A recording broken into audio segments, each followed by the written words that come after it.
weekend. It's Premier League time again. Nathan's back. He's not on a plane this weekend, guys. I promise he's not in California. He didn't ditch me this week. We're not stuck with Adam anymore. Adam, if you're listening, I appreciate you coming on the show. Thank you for being my Wednesday co-host. But we've got a lot to get to. Nathan, welcome back to the show. I hope you're focused and not doing anything else other than working, watching, nothing and focusing on what's going on here. And I hope you have your Premier League your Premier League predictions, because that's what today's show is all about. We've got more than just that, though. Yesterday was Field of Dreams game. Joe Thornton is a Florida Panther, which is very weird to me. But Nathan, how's it going? You just slandered me for like 30 seconds. That's kind of mean. First of all, I didn't ditch you. What else am I supposed to do? I didn't ditch you. I literally saw you when I came back multiple times. I'll have you know. Well, you didn't do a show with me, so yeah, in person, so which is not okay. It's not I know timing wasn't great, but yeah, obviously I'm very excited because Premier League's back, and that's like my life energy. If Arsenal wins and loses, then that determines his happiness. Now, I don't know if he knows the score. I believe he does, and I believe he's watching it on another monitor right now, which I'm very frustrated him about because I don't know the score. Certainly doing no such thing. Yeah, because he and I are both in our Arsenal kits right now, and look, I don't know the score. I'm getting together with my friends Alex and Kyle. We're watching the game when they're off work at 5 p.m. That's pretty cute. I have told I got Alex, and as you know, I got Alex into Premier League over quarantine because I texted him. I said, "Don't spoil this about Arsenal. I don't think you're going to tell me." And he goes, "Wait, there's actual sports being played during a pandemic?" And then he decided to make his life suffer by becoming an Arsenal fan. Now, I had no choice. This is what's on. You're watching the Arsenal game with me. When you told me how to watch Premier League, I told him, don't make the same mistake I did. But let's move forward. Let's wait to talk about Premier League here. Again, if you're listening, do not text me with the score. I don't know it. I don't want to know it. You can text me fake scores all you want. I've already seen that Ozil and Wenger, former player and manager for Arsenal, are already fighting each other, and it's 20-0. Arsenal's losing. So if that's the real thing, I'd love to see it because I don't believe it. I'll wait to believe it. Is that what your dad texted you? No, my dad told me it was 85-87 Brentford in the 96th minute. So, but let's talk about a few other things first. Yesterday, I mean, we have to start with the Field of Dreams. I mean, what an awesome event. It reminded me a lot of the NHL of Lake Tahoe when they were there, but I like that it was 7,000 fans. So I know you missed some of the broadcast because you were working yesterday, but they talked. So there's 7,911 fans in the stadium. I know that off the top of my head because it's in MLB The Show when I use that stadium. So it says the exact attendance every time. Now, they talked about this on the broadcast. There's about 4,000 people in the city that the stadium was played in. The stadium holds 7. Funny. So the stadium brought in more of the population of the entire city that it was in. That's pretty impressive, honestly. I thought it was cool. It looked pretty. The weather was awesome. The wind was blowing. I mean, the over under for the game, Nathan, was 9.5. There's no stadium stands to block the wind. And with the White Sox with their mashers and the Yankees with their mashers, you really expected that game to be under 9.5 games? You're dumb, because Andrew Heaney, who the Yankees got from their Angels, is a terrible pitcher and gives up home runs after home runs. He's pitched 14 innings for the Yankees, and he's given up 8 home runs. This does not sound like a great pitcher, I have to be honest. No, and his spin rates are great. His analytics are awesome, but he's a project. Goodness. They desperately needed arms. Lance Lynn, who's arguably the favorite right now for Cy Young, went for the White Sox, but it was a great game. But Nate, we got to talk about the 9th inning. You said you saw the 9th inning. You were able to get back live. As a Yankee fan, that was so exciting to so disappointing to I completely saw that coming all at once. Oh gosh. So I mean, for the neutrals, everyone likes watching the Yankees lose. It's really fun, especially if you lose on a walk-off. That's even more fun. I mean, neutrals, there are people on Twitter. I was watching Twitter the whole time, and people were like, I can't believe the MLB got me to watch an entire baseball game because it stayed exciting. There was hits. It was old-fashioned. They had Kevin Costner on the broadcast, as you expect from the movie Field of Dreams. They had tons of clips, statistics. Joe Buck was yelling Iowa for every, he goes, let's give you some facts about Iowa. The largest corn grower in the U.S., Iowa. And then he'd go on to the next statistic. Now, during the commercial breaks, I'd go to Jeopardy and watch Joe Buck there. I don't know how he's in 2 places at once, but that's just me. But it was a ton of fun. And now we talked to the baseball. I mean, the balls were going to fly. I mean, the wind is just going to push it out. There's no doubt. I mean, you had to swing, and most home runs were just kind of forced out there. Now the dimensions probably a little bit smaller, but like the home runs that Judge hit was a monster shot. Eloy Jimenez had 2 for the White Sox, and he is a very exciting, powerful hitter. I don't know if you remember, it was a few years ago. I don't know if it was him or Soler. I think it was Jimenez. He was a prospect for the Cubs. He hit a light fixture out in left field in the minor leagues, like a tall light. He hit one that high, that far in the minors. So he's got massive power. And then I got to give props to my friend Chase Schoenberg. He was there watching the game before we went to our hockey game. And he goes, don't worry, the Yankees are going to tie it up here. They're going to get one man on and then hit a home run. And then they're going to get another man on and hit another home run. And proceeded for that exact event to happen. He then said, oh, the White Sox are going to get a man on and then they're going to hit a home run. And so I left to go get something out of my room. And then I walked in, saw Tim Anderson, the man who hit the walk-off home run. I was like, oh, here comes a homer. First pitch swinging in classic Tim Anderson fashion. He just puts one to right field and it's gone. I was like, are you kidding me? Look, I loved the game and it was a ton of fun. And Rob Manfred has already said they're coming back. We don't know who yet, but I loved it. Give me your thoughts on the game. Give me your thoughts on the thing. And did you hear about the apple pie hot dogs by Guy Fieri? That face, you guys can't see it. That face says it all. It was a face of absolute pie disgust. Hot dogs. I'm just gonna leave that just with the statement of the name of the food. I think that's all that needs to be said. Yeah, I thought the game was pretty exciting. I didn't get to watch the whole thing, but from what I did see was enjoyable. And like you said, it was sort of the authentic, old-fashioned versus, yeah. And you have to say, when you were talking about, yeah, there's a lot of wind here. It's like sometimes we kind of forget that so many MLB stadiums are basically playing in like a closed bowl where some of them are indoors in a giant dome too, and there's literally no wind. Some of them are literally indoors, and it makes a difference with the wind. Or it's like, so you definitely saw in like some of those fly balls or like high hit ones, you just saw them drifting and drifting and drifting. And it's not like they just squeaked over. They just went like a few corn rows deep. Yeah, they just have a few corn. Literally, they were hitting into the corn. You saw they were hitting into the corn, and I thought that was so cool. And I love the fact that when you got all the drone shots, you got to see where the movie was filmed, the place where it was filmed. They had a Little League game on the field yesterday too. That was totally awesome. Or on the Field of Dreams, like where the movie set was. I think it was a cool event. Now I gotta say this, Nick, my trainer, gave me a very hot take, and I hope he's listening. Because he needs to hear this. Oh no, what did Nick say? He told me yesterday, because he was very excited to watch the game, as was I, that they should hold 2 World Series games at the Field of Dreams. And I thought that would be kind of cool. But the more I thought about it, look, tickets, this was already the second highest ticket price for any ticket to any baseball game, regular season or postseason ever. And it was only behind the average ticket price for the entire series of the 2016 World Series, which was Guardians now. And it was the Cubs.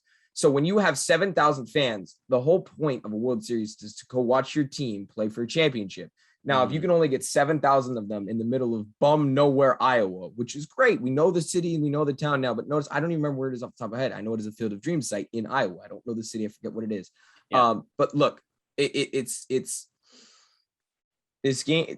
This game needs its fans, and this was a cool gimmick and this was a cool thing, but it wasn't something where I don't believe a World Series should be held because you want to bring in all the people. And I do agree with this, that the baseball needs to evolve and create more of a better audience. This was cool, but this cannot be used in the World Series.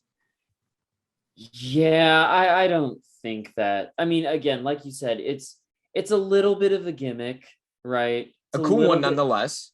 It's a little bit of a PR thing, right? But it's really, it's cool to watch during the regular season, right? And, if it's a 1 or 2 off thing for a couple times for a team, then that's completely fine. But yeah, like you said, when it comes to playoffs, right? You want the intensity, you want the fans, you want everything, you want the whole shebang. Now, you're looking for intensity and atmosphere in the playoffs, right? And if you have an open ground with only 7,000 fans, it's in the middle of Iowa. Hey, come on, we can't knock on Iowa that hard. Come on. I mean, but yes, that does make it rather hard to get. Right. Yeah, and I will say this. Look, so Liam Hendriks, former A's closer, now on the White Sox, who miraculously got the win yesterday. He was the closer who blew it. He won. I don't know if you remember in the All-Star game. Remember, he was dropping F-bombs because he couldn't hear the All-Star game broadcast when he was pitching. So they interviewed him in the 7th inning while he was in the bullpen, and they said, "Can you hear us?" And he said, "Yes, I can hear you this time. I'm very happy I can actually hear you." And so he came in, but in his interview, he said that this was the best time of year to have the game because it's the dog days of summer. August is known as the most monotonous month of baseball. It gave them something new. He said it was, quote, it was the better, it got them out of the day-to-day, going to the ballpark at the same time, just going to the same places. So I thought it was really cool because it also seemed to like it helped the players and the Yankees who were in the midst of fighting for their life and getting back into these playoff races. And obviously the White Sox are going to win the AL Central easy, but I thought it was a perfect time to have this game. I thought it was like Hendrick said it best. It created a change in the monotony of the season, especially in August. I mean, yeah, if you think about it, right, in July, you sort of have the excitement of the home run derby, the All-Star game, and the All-Star game and things like that. And then in September, right, everyone's looking at super close races for wild card spots, or can someone catch up and take a division leader spot, right? And then obviously in October, you get into the playoffs. So August is kind of that weird month when in the second half of the season where it's kind of like, well, we have games. There's no trade deadline. There's no nothing. It was literally just we have games, right? You have the first two months beginning of the season. They are exciting, and then you get the All-Star game and the deadline, and then August comes around, like you said. There's games, and the way the game is played now, 3.5 hours is a long time to sit and watch a game that you can watch the very next day, the exact same thing with different pitchers. So, yep. But let's move forward here. We got one more topic, and then we've got our big Premier League prediction show here. Look, you're a Sharks fan. Joe Thornton, all-time Shark, Hall of Famer, definitely is not done. He is not retired. It is Jumbo Joe. He's not retired. And he has signed a 1-year league veterans minimum contract, $750K, with the Florida Panthers. The 42-year-old who's drafted first overall before we were born in 1997 is going to continue his Hall of Fame career. I don't know. Obviously, I think last year he was definitely cup chasing. Look, I don't know if Florida is the place to go to chase cups, but this is a weird one to me. I mean, is he a trade piece for somebody, for them to gain assets? If, and I expect Florida to make the playoffs, but if they don't, they're going to trade him somewhere who might have a better shot. It's a very weird deal for me. I mean, the minimum contracts exist for a reason, right? I mean, Joe Thornton is certainly not the player he was when he was 25 years old, right? Mm-hmm. But I mean, clearly he thinks, and I guess at least one team in the NHL thinks that he still has what it takes to have another crack at another season. To make an impact or something. I mean, I don't think Florida can win it, but we'll see. I mean, where's he even going to play? I mean, third, fourth line. I mean, he's a bottom six forward. He knows it. Third line center? I mean, even then, he might just be on the fourth with a guy on the second power play just making passes. I mean, we'll see. I mean, that was kind of his role with the Leafs. Sometimes he was playing in the top line beginning of the year, and then he got hurt. So we'll see. And this time's a full 82-game season, full travel. So let's see how healthy he can be. And he wasn't, he only played about 2/3 of the season last year, and he was only in Canada because he was with the Leafs. But we'll see. It's very interesting. Look, I'm happy for him. I don't think in the other side of it, you could look at the man who's picked right after him, also all-time Shark, and that's Patrick Marleau. He's beat the record of most games played. I don't believe anybody wants to sign him to a contract because he's now Thornton at least can have some offensive ability still and create plays, but is, not horrible. Like, he's not good defensively, but he's not like a liability. Marleau's a liability all over the ice, and we love him. He's probably going to be a Hall of Famer, even though I don't think he should be. He has the most games played ever by anybody, but he's never been he's got 500 goals. But when you've been in the league for, 25 years now, 23 years now, and you're known for your goal scoring, I hope you get to 500. I'm not saying he's Ovechkin levels, but look, Marleau's a liability. I don't think he plays. I'm happy for Thornton, but I don't see Marleau coming back either, if you want to look at the other side of that. Well, I mean, Marleau was always a player, right, who relied on a lot of speed and technical ability. He can still skate, but not dynamically. And he can still skate, but not dynamically, exactly. Whereas Thornton has never really been shy about the fact of, I don't skate all that fast in comparison to most people, but I probably am one of the best distributors and passers of the puck ever in the game, right? Ever, period. Right. It's him and Gretzky and maybe someone like Yari Curry, and that's about it. Right. So Thornton, right? It is easier to cover and make up for the deficits that he has because he still brings a major threat to the table, like you were discussing on a power play, right? I mean, having someone like him on a team that struggles with power play may actually be very useful because if you're a team that's just lacking the incisive pass or the vision to actually, especially for that second unit, especially to really go and make something, because I mean, even if you're talking about adding 10, 15 goals a season, that's significant. That's still significant, right? That can still have a major impact on where you end up in the standings. Exactly. So look, I mean, there's not much NHL news going on. We're still waiting for Eichel not only to get his surgery and to be traded to the Rangers. It's gonna happen. You know it's gonna happen. Everybody knows it's gonna happen. I think you're coping. We're waiting. I mean, we got Panarin. I think you're coping. We're okay. We signed Shesterkin. I don't know if you saw the picture of Igor Shesterkin, the Rangers. So he's a Labradoodle for a dog. He signs the contract and he's high-fiving the puppy while with the contract in front of him. That's the picture they posted. But let's get to our main part of the show here, our Premier League predictions. And look, I know you're watching the game. I mean, not watching the game, and I'm not. I'm waiting. I have gone full. Did you do the whole table? I just saw. No, I found a picture online. I printed it out. Oh, okay. But I don't want to open a tab. I don't know what are the scores, so I've printed out. And for those that will see this on YouTube, I've printed out the table, and I've written what place everybody's going to be in. And in my head, I have Golden Boot. And I was thinking about we would do like top 4 and relegation. I wasn't going to do that's the plan. That's the plan. Okay, but I still needed to get my full thing. We got 43 minutes to cover here. We got a lot to talk about here. We could talk about Arsenal and we could talk about Messi. But before we get into Premier League, I didn't even think about this. Messi thoughts. I mean, I talked about it with Derek on Tuesday. I mean, quickly, and then we'll go to Premier League here. I'm in physical pain.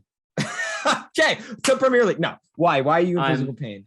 I mean, so the thing is last year, Messi came out and basically said, I want to leave.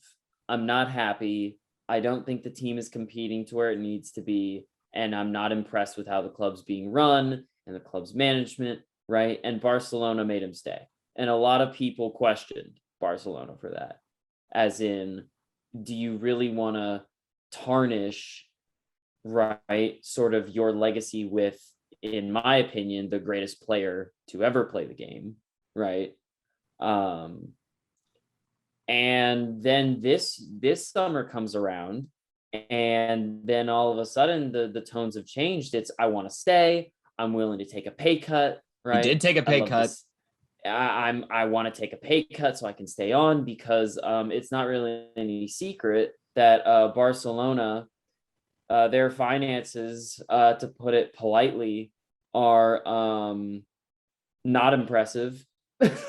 I'll say. What was there? Something like $1.7 billion in debt or something? Billion with a B. It's over $1.5 billion, or it's not even dollars. It's euros, so it's worse actually. It's in euros, and it's just, you really, and unfortunately for them, right? Because what the best teams will do is they'll live beyond their means finance wise, but it doesn't matter if you're winning the Champions League every other year, or if you're winning the title 3 out of every 5 years, because you're pulling in money from your performances. But Barcelona over the last 3 or 4 years, their performances have dropped off a cliff in comparison for the Champions League, especially.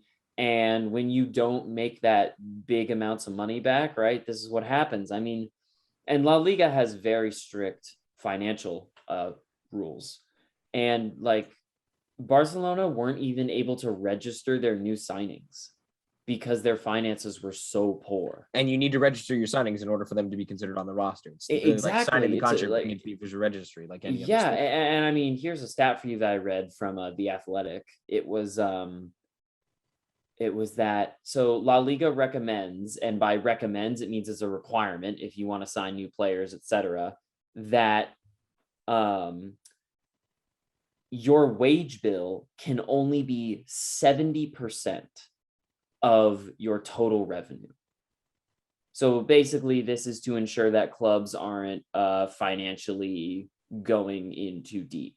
Which is what Barcelona did. Which is what Barcelona did, but they did that largely through transfer fees, not through salaries. Now even then, it was something like Barcelona's salary bill was like 130% of their yearly revenues. It's like, what?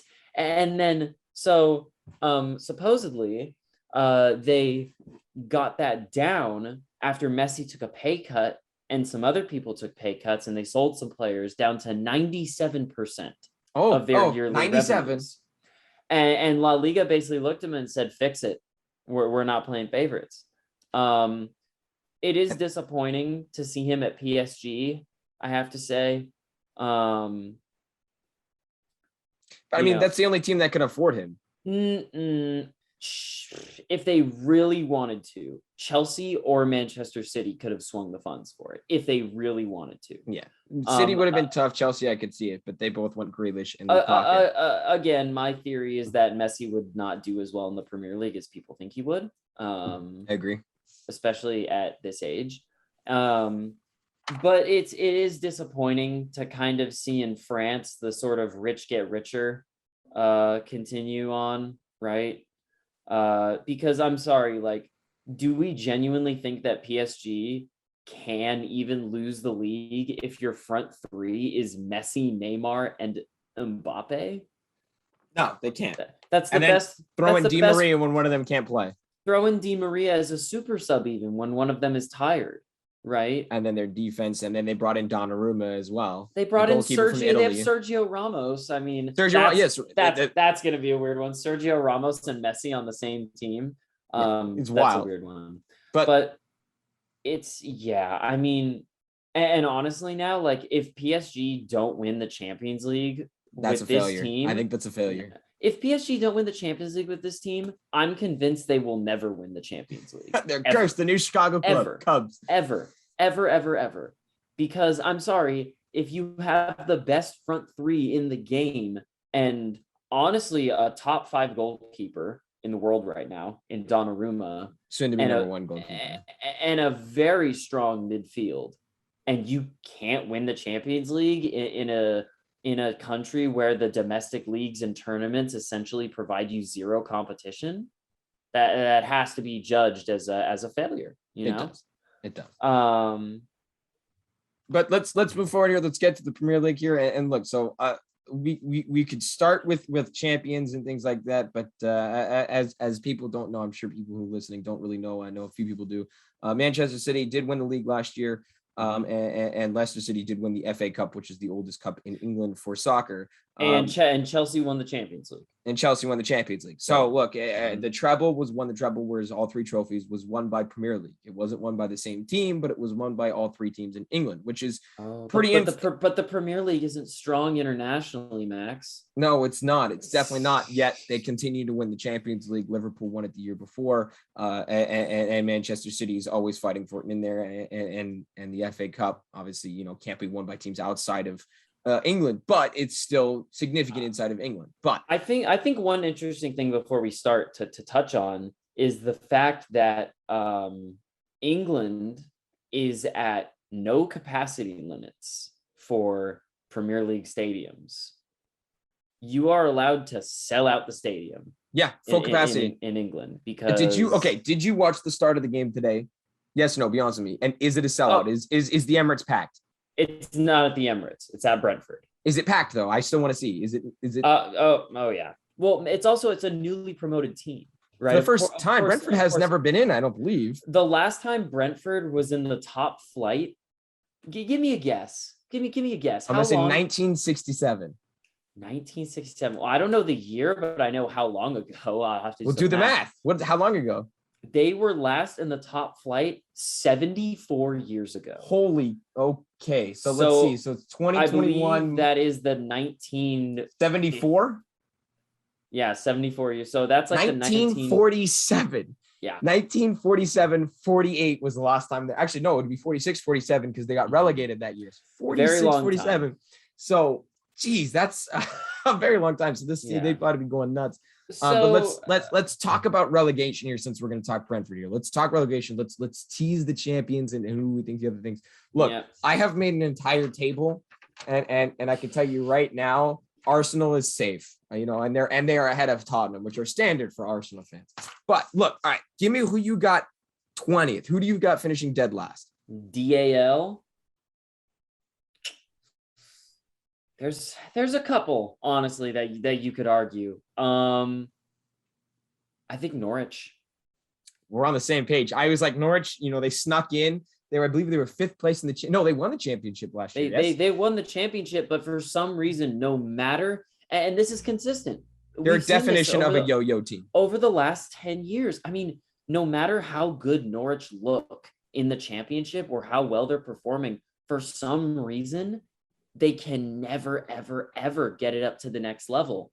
I believe I think they held the one time in like my first year watching, they got it and they held once, and they've just been up and down every year. They go down when they lose. So forever. So the bottom 3 in the division even of the top flight get relegated to the championship, which is the second division, and the top 2 in the championship get promoted in spots 3 through 6, go through a playoff to decide the third and final spot, take the 3 spots in the Premier League. But Norwich won the championship. Yeah. So go ahead. So that was really fast. But yeah, what Max is basically saying is that in England, right, you don't have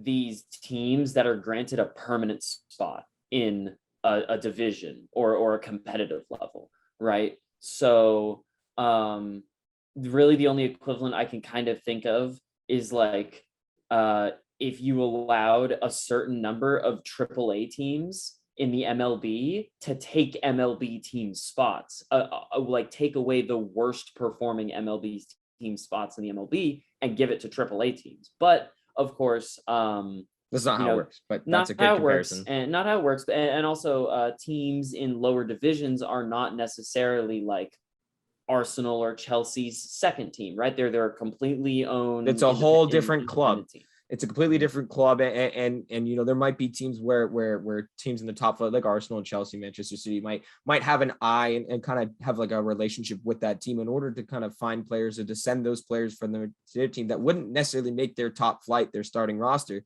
and send them there on a loan to help them develop, because the best way to develop soccer is to give them playing time, first team playing time, whether that's in the Premier League from a team that's going to fight to stay above, or in the championship or League One. It's all okay, but who do you got?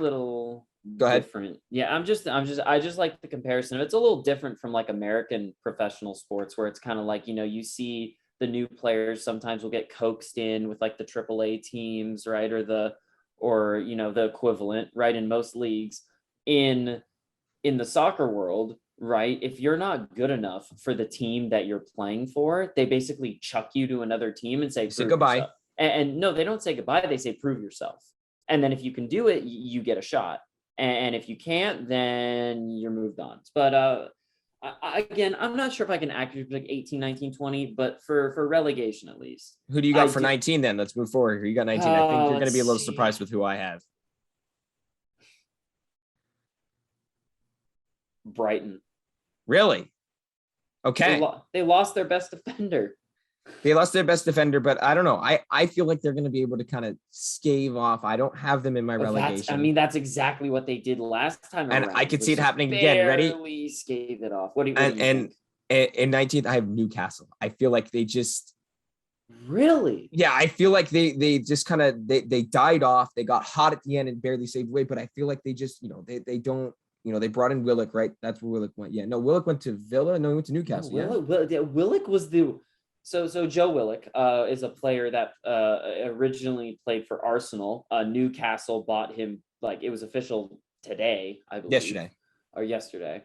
But like he single-handedly kept them in the league last year. He got really hot, scored a lot of goals. And just like in any sport, you can't keep that up for an entire year. I think we see it in spurts, but I just don't feel like they have enough there to kind of stay off. And I feel like a lot of the teams in the middle ground got better in terms of just overall team. And I have to say the middle table of the Premier League, honestly, I think this may be the most competitive mid-table that we have seen. It was a struggle. It was a struggle for me to pick. All right, who you got at 17 or 18? Or 18? Sorry, last relegation spot.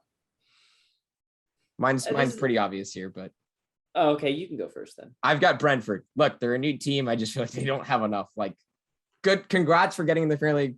Have fun back in the championship. I don't know if they stay up. It's in 17th. That's my only. So Brentford are interesting. Everything we've seen from Brentford and their coaches and their players, right, is they have a very possession attacking style based play style, right? And if you want to do that in the Premier League, when most teams want to do that anyways, you have to be really good at what you do. So right? If they go against the Manchester Cities, the Chelseas, the even the Leicester Cities, the Liverpools, it's not going to work. And I think that's something that's something that Leeds, who won the championship last year, did a really good job of adjusting their play based off their opponent. You know, against the teams that they knew they could beat, the mid to low level tables, they kind of play that old fashioned possession scoring game. Whereas when they played places, people like Liverpool, Manchester City, they just wanted to make it back and forth as many chances as possible. Like, not just let's sit back like most bottom teams do. They wanted to go at them and pressure them the whole time and try and create counterattacks. And it worked. I believe, didn't they lose like 5-4 to Liverpool last year? It was insane. So Leeds is a team. I saw a tweet about this when Leeds first came into the Premier League, and I think it holds pretty accurate. So it said Leeds plays like Bielsa. So Bielsa is their coach. Like Bielsa is the team's dad, and just yelled outside the window, dinner in 5 minutes, next goal wins, is Leeds play style. They're crazy. I mean, they remind me, you can make a comparison of basketball, almost like the Warriors just shoot, go, but they do it somewhat effectively. The fitness of Leeds is terrifying. I don't know how you can play. I mean, constant pressure the whole time, and it's insane. And they're well coached, and they do it with they do constant pressure with structure. But all right, so who do you have 17th or 18th? You did not give me your answer. Who do you got? This one was a tough one for me. I had it as a toss up between 3 teams. Okay. I had the toss up between Watford, Brentford, and then also Newcastle. But I think that Newcastle are going to be safe. I think that they have enough goal scoring. Okay. So your first two out are Newcastle, and what was the other one? The first two safe. Sorry. So 17th and 16th.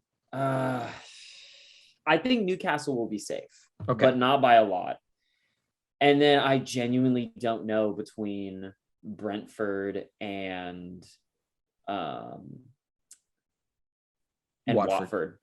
I think that both teams can struggle a little bit, Yeah. So, okay. You're going to be, again, I got weird. I'll do my first two out and then we can go to the top 4. Okay. All right. In 17th, I got Crystal Palace. I feel like they're just constantly underwhelming. They've got Wilfried Zaha, who will eventually get hurt, but I feel like they're just going to barely stay safe. They're never going to be truly in danger of falling out. They're just going to kind of crash and burn at the end like they always do, and they're always underwhelming.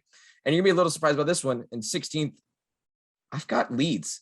Look, a lot of teams that come up the first time and do really well do not do well the second year. And that's exactly what happened last year with Watford. I mean, they came up and they were good and they held, and then they dropped back down. You're thinking about Sheffield. Yes, sorry, Watford. Sheffield. They were great the year they came up, and then they were one of the worst Premier League teams in the history of the Premier League last year. I mean, they couldn't score, they couldn't defend, they couldn't do anything. They looked like they shouldn't even have been in the championship. They looked like they should have been in the English third division. Look, so Leeds, I think they stay safe because I think they're a better coach, but I don't believe they can have the same success that they did this last year. That's fair. So now the big question is top 4. Now historically, for people who don't know, right, over the last 7 to 8 years, sort of a big 6 of teams has been established that two of those 6 are not good. Two of those 6 haven't, but I'm saying historically, not necessarily recently. And this is also, Max, a financial question as well, not necessarily a performance question. So there are 6 big teams in the Premier League. There are 3 from London. That is Chelsea, Arsenal, and Tottenham. 2 from Manchester, Manchester United, and Manchester City. And then 1 from Liverpool, who are just named Liverpool. Really? Could have guessed that one. So historically, those are the 6 teams that have performed the best in the Premier League. They're the ones with the biggest financial guns, the ones with the biggest international fan bases, right? But in the last couple seasons, there has been one big rabble rouser in that breaking the mold of that top six, and that's Leicester City. Yes, thank you. I was hoping you'd say that. That is Leicester City. So Leicester City were a team that were promoted in, I think, 2014, maybe 2013. It was either 13 or 14. I can't look it up because I will see the Arsenal score. Anyways, they astonishingly, to many people, won the league in 2016. From a betting perspective, if this helps some people, their odds to win the Premier League in week 1 of the season was it plus 5,000? 1 in 5,000 to win. Yep. The Premier League. And this was, I believe, the second season I watched. The second season I got in the Premier League. I mean, so Leicester won the Premier League. Weren't supposed to. They were supposed to get relegated. And they won not necessarily relegated, but they were not supposed to be as good as they were. Remember, they weren't dead last a few weeks ago. They made this miraculous comeback the year before to stay alive, and people watch it. And then all of a sudden, they go in, they make Champions League, they win the league, 5,000 to 1 odds. Will Ferrell won $250 because he won. I think it was he won $250. I think he put like $5 or $10 down, or something like that. And he won $250 profit because he's like, yeah, Leicester won. It was a great story. It went crazy viral. And what's great about this is they've continued that success. They may not always be in the Champions League, but they won the FA Cup for the first time this past season. They're constantly in the top 6, fighting for Champions League spots. And look, so give me your top 6, because I want to also know, because like we did with the relegation, we did the first 2 that miss the relegation. I want to do the first 2 that are Europa League, which is not quite the Champions League, but it's the well, but now we have to do another place then because of the Europa Conference League. Oh, I don't even care about that. Let's just do it like it always is. Yeah. It's too much to explain. Right. And I know people listening probably barely understand what we're talking about anyway. Sixth place. Who do you got? Tottenham. I have Arsenal.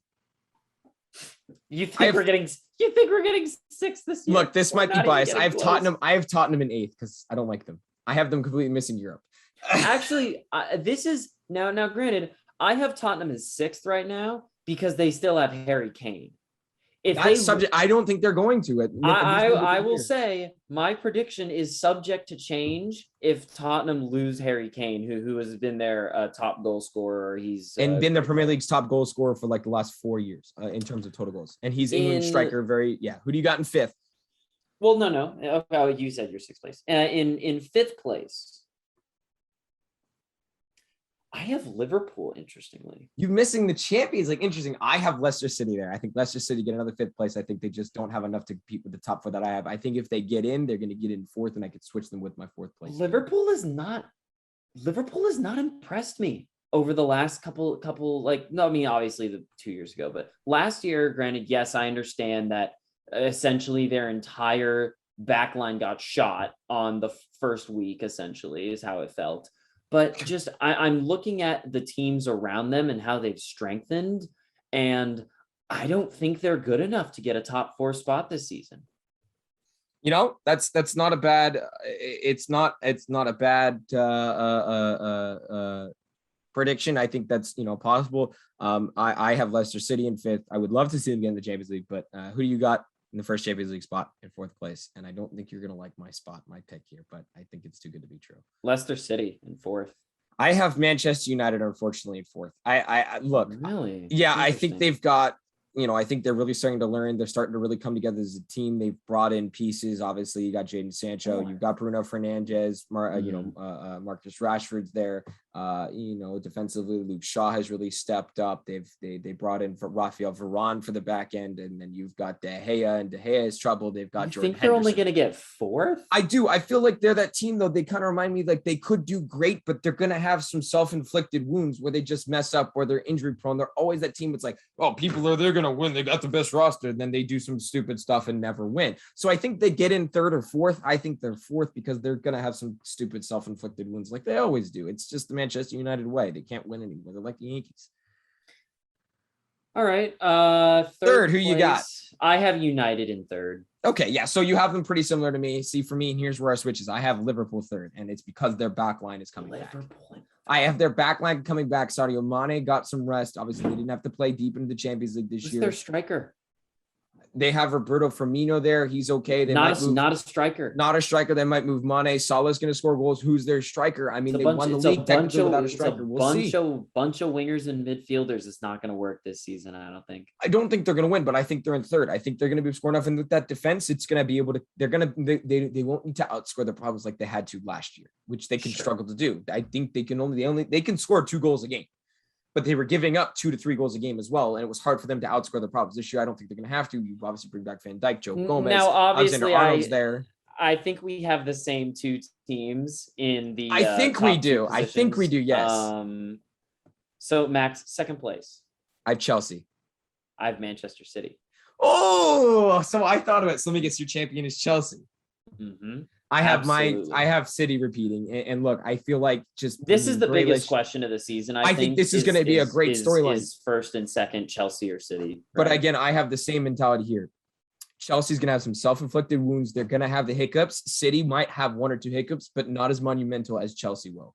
I think City is more well-rounded. Kevin De Bruyne, obviously, you've got Jack Grealish coming into the fold now. Phil Foden, Gabriel Jesus takes on the striker role. He doesn't have to come in spots when Aguero is hurt. Aguero left for Barcelona because of Messi, who is now gone. Feel bad for Aguero. And now it looks like they're preparing another bid. Now it looks like they're preparing another bid to be able to sign Harry Kane. And if they get Harry Kane, I mean, it's almost like if they get Harry Kane. Remember, I will say seriously. I think that if City had Harry Kane, they would be a shoo-in for first place, and I would have put them there. But right now they're moving money around to prepare the bid. Right now, they don't have Harry Kane on their roster, so I have them on second. Okay, and then here's my thing for you though is you look at the keeper of Chelsea. You have Kepa Arrizabalaga and Mendy. Mendy's great. Mendy's good, but I don't think he's as good as Ederson. I really don't. I think Ederson is stellar. They might be on the similar level, but I think Ederson has more experience. He's won the league. Mendy and Kepa are going to split time like they have been the last 2 seasons. No, Kepa will get tournament time, but Mendy's going to have all of league time. But so the sort of the interesting thing that I think about with teams like Chelsea and City is, we kind of look at their goalkeepers. We're like, okay, Ederson's okay. He's good with his feet. He's great at distribution. Mendy, good shot stopper. He's okay with his feet, right? But these goalkeepers don't strike me as like great goalkeepers, which again is actually okay for these teams because City's built from the defense. Both teams have built from their defense. Because a team like Manchester City's logic is that if I'm getting sieged to the point where my keeper's having to make 10 saves in a game, I'm probably already losing, right? And that's not going to happen with either of these teams. With any of the top 4 teams, that's going to happen, right? But I really do think, and the reason why I have Chelsea in first right now instead of City is because of Chelsea's most recent signing, Romelu Lukaku, the prodigal son. This man just says, "I scored a goal now." Of course, for people who don't know, Lukaku was a Chelsea youth product, but Chelsea did not consider him to be good enough, so they sold him.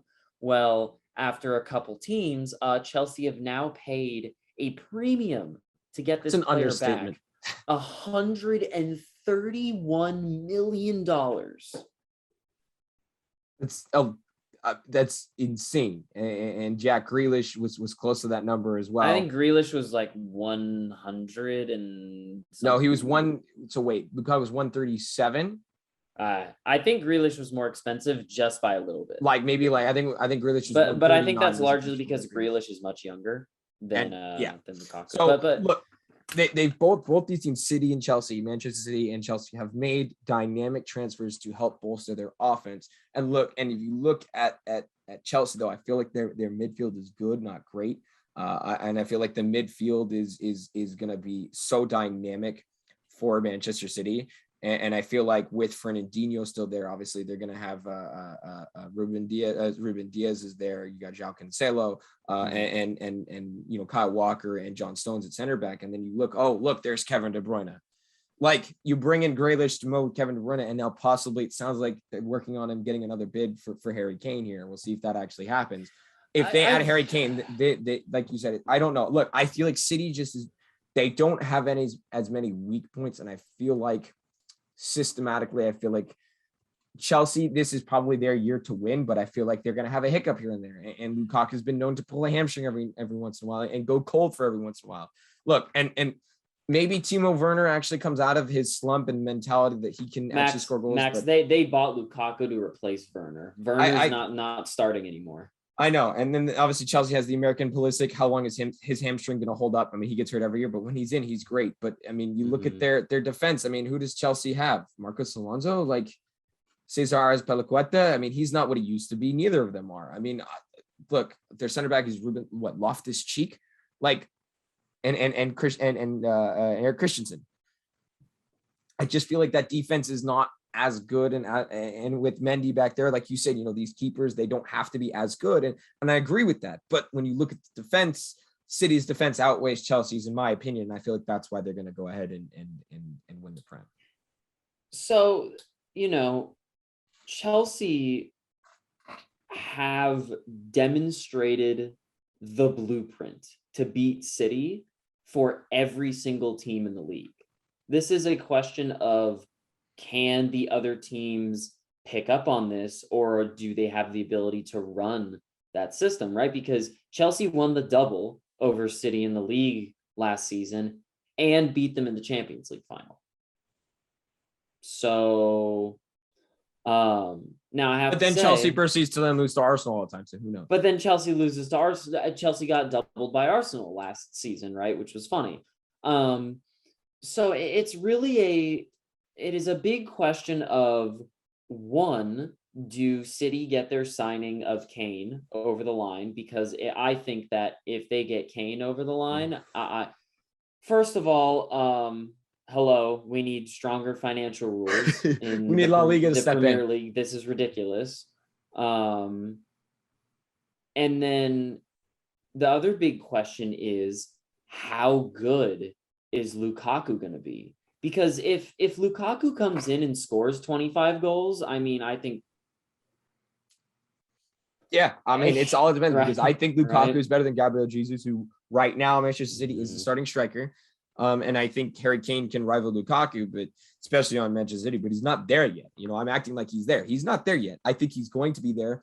And I think it's going to come down to the wire from the end of the transfer window. But look, right now he's not there, and I think I think people kind of are overlooking Chelsea a little bit. And I'm not saying they definitely are. But I feel like Chelsea are going to be that sneaky team that just keeps hanging around. And if they can get past City, they're going to do it. Now the other thing is, can both these teams stay healthy? Obviously, Kevin De Bruyne is going to miss the start of the season because he's injured. And Lukaku is going to come in. I don't think he plays the first 90 minutes for both games. I think he comes in as a super sub for the first couple of games here this season.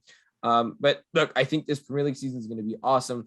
A couple more things here. Let's talk a little bit of favorites here. Where do you think, where is Arsenal finishing in your book? And look, they don't have Europe this year, which you and I both agree is probably a good thing.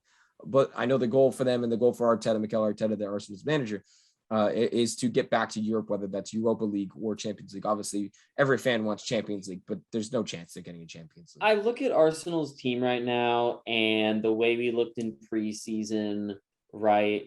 I don't feel confident. No, I don't think Arteta makes it out of the year. I think the cycle continues. I think that Arteta may be allowed to see out the season. I agree. Out of prior respect for the fact that he's a previous Arsenal player. And what he did that first year, and came in halfway through the year, and was a captain of the team, and in all honesty, probably rescued the team from falling really far down the table. But unless there is a significant improvement, I mean, and we've already given our top 6 predictions. You think that Arsenal are 6th, which would be... I do. I think a lot of the mid-level teams, they match up well against this year. I think a lot of them got plucked, and I don't think they're going to be as effective. I feel like last year was a fluke, and I feel like Arsenal has their fans behind them. And you see what happened when they got their fans behind them last year, even in limited amount. They were a different team. I have Arsenal at 7th. Okay. But that means you have Tottenham ahead of them, so you're not a true fan. No, I just am... I'm looking and he's doing the right thing, guys. He's being unbiased. I look at this and I say, I compare Arsenal to the other top teams, and I think we are better than the mid-table teams. We should finish above, people like Southampton, West Ham, Aston Villa, Everton, right? I expect us to be ahead of those teams this season, right?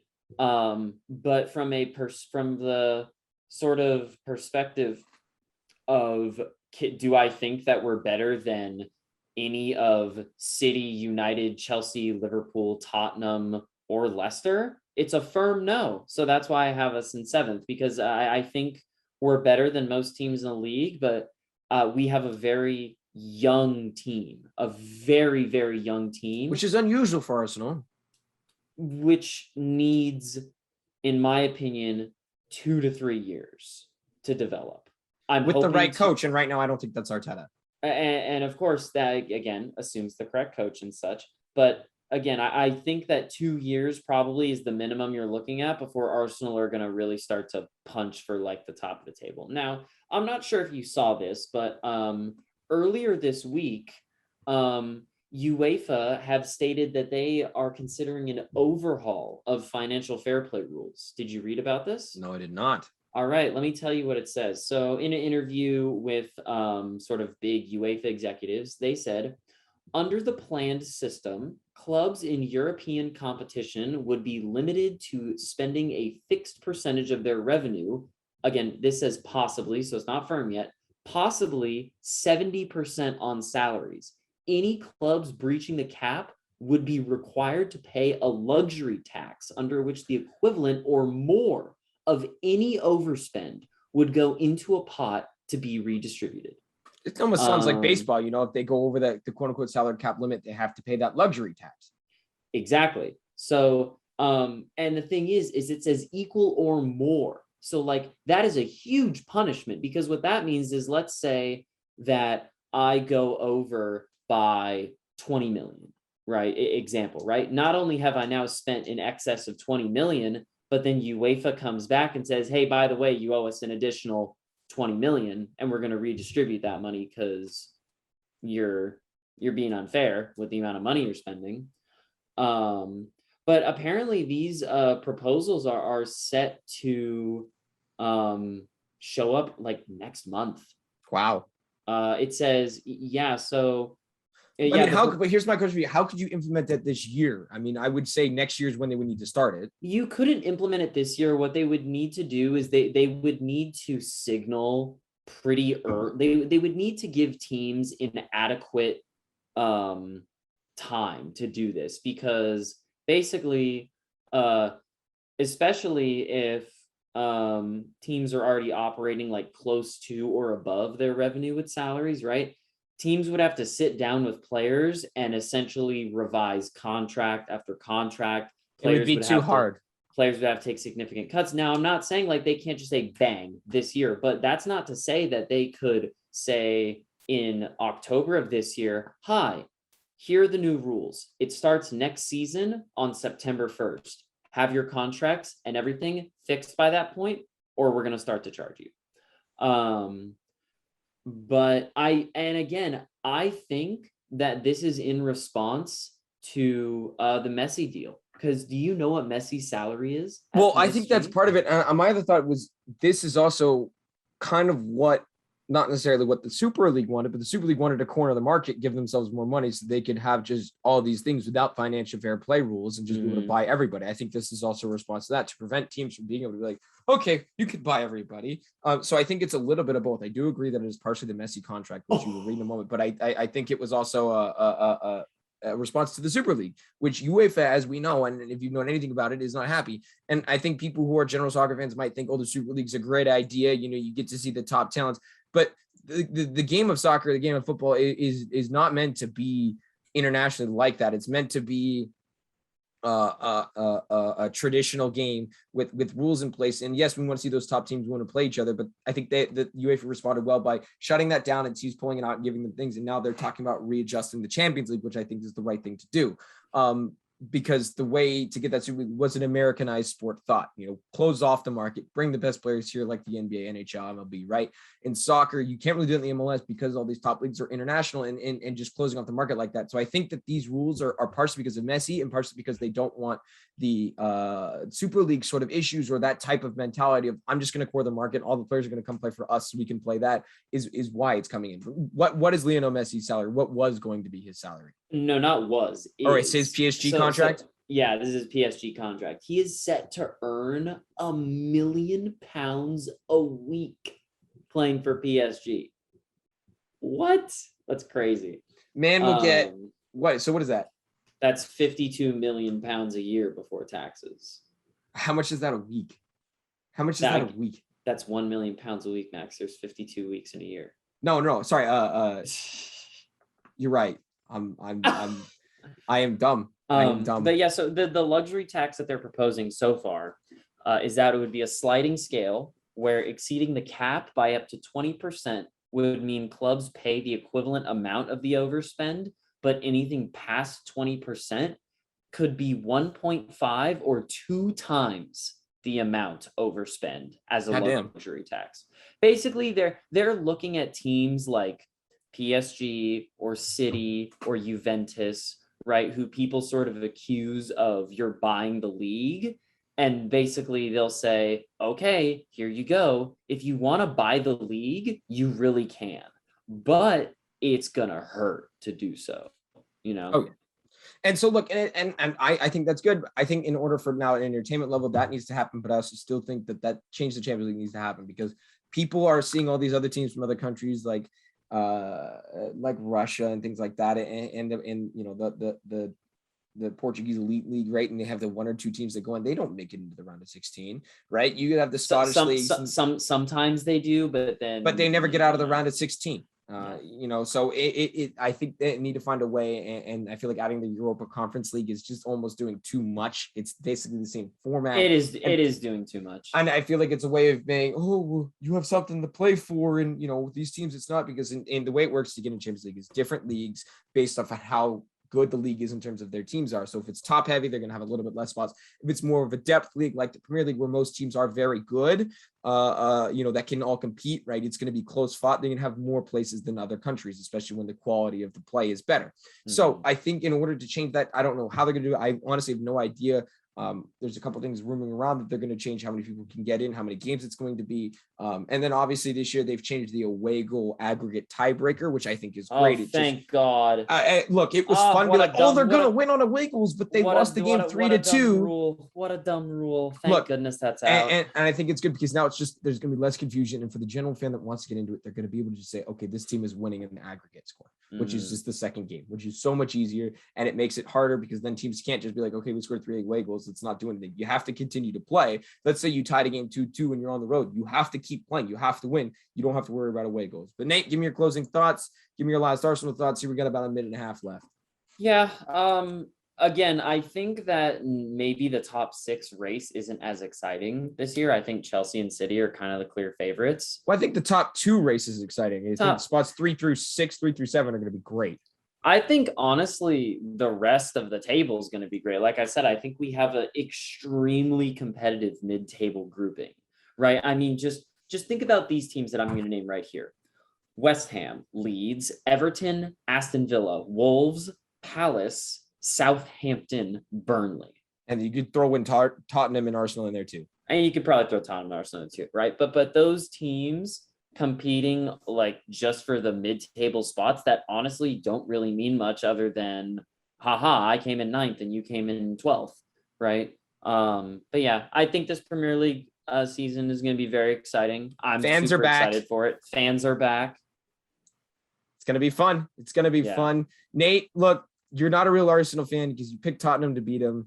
That can't happen anymore. We're not good enough. I don't think we are. You're not a true fan. You might be thinking logically, and I think you're correct, but you're not thinking like a true fan, like you're supposed to do. Up next here on the Bench Sports, we got Ryan Lip with the final take. Nathan, thank you for joining me. This has been Not That It Matters with Max Miller. Check out the YouTube channel. I've got every episode uploaded until this Wednesday's show, but it's been a lot of fun. Keep listening. Not That It Matters with Max Miller on YouTube. Check me out on Twitter, SJC Max Miller. Keep listening to Bench Sports. Thanks for listening.